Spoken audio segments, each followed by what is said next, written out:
সুপ্রিয় ভিউয়ার্স, আসসালামু আলাইকুম। কি অবস্থা সবার, কেমন আছেন সবাই? আশা করি সবাই অনেক বেশি ভালো আছেন।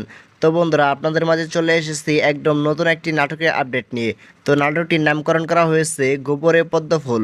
ঈগল ড্রামা সিরিজ ইউটিউব চ্যানেলের ধনী গরিবের লড়াই নাটকটি প্রায় শেষ পর্যায়ে চলে এসেছে। আর 2 থেকে 1টি পর্ব আপলোড করা হবে। তো এরপর থেকে আসতে যাচ্ছে কিন্তু গোবরে পদ্ম ফুল নামের নতুন নাটকটি। তো এই নাটকটি কত তারিখে আসবে, এই নাটকটিতে কে কে অভিনয় করেছেন তারই বিস্তারিত আলোচনা করা হবে আজকের এই ভিডিওটিতে।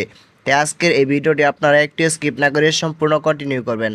আর হ্যাঁ বন্ধুরা, যারা এখনও আমার এই ছোট্ট চ্যানেলটিকে সাবস্ক্রাইব করেন নাই, অবশ্যই সাবস্ক্রাইব করে পাশে থাকা বেল আইকনটি বাজিয়ে রাখবেন। তো ইতিমধ্যে আপনারা দেখতে পাচ্ছেন গোবরে পদ্ম ফুল নাটকটিতে অভিনয় করেছেন আপনাদের প্রিয় অভিনেতা জান্নাতুল মাওয়া।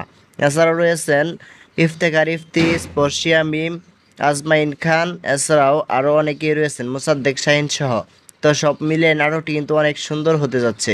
তো পলিটিক্যাল একটি নাটক হতে যাচ্ছে এটি। তো ঈগল ড্রামা সিরিজ ইউটিউব চ্যানেলে ভিলেজ প্রজেক্ট নাটকটির মতোই কিন্তু এই নাটকটিও রাজনৈতিক বিষয়ে হতে যাচ্ছে। তো এই নাটকটির প্রোমো ভিডিওটি দেখে আপনার কাছে কেমন লেগেছে তা অবশ্যই কমেন্ট করে জানিয়ে দিবেন। তো যারা যারা এখনও প্রোমো ভিডিওটি দেখেন নাই তারা অবশ্যই দেখে আসবেন ঈগল টিমের ইউটিউব চ্যানেল থেকে।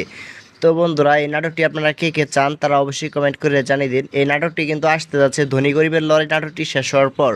তো ধনী গরিবের লড়াই নাটকটি আর 1 থেকে 2টি পর্ব আপলোড করা হবে, তারপরেই শেষ করে দেওয়া হবে। তারপর থেকে আপনারা দেখতে পারবেন গোবরে পদ্ম ফুল নামের নতুন নাটকটি। তো আজকের এই ভিডিওটি এ পর্যন্তই। দেখা হচ্ছে পরবর্তী কোনো নতুন নাটকের আপডেট নিয়ে। ততক্ষণ পর্যন্ত ভালো থাকবেন, সুস্থ থাকবেন। আল্লাহ হাফেজ।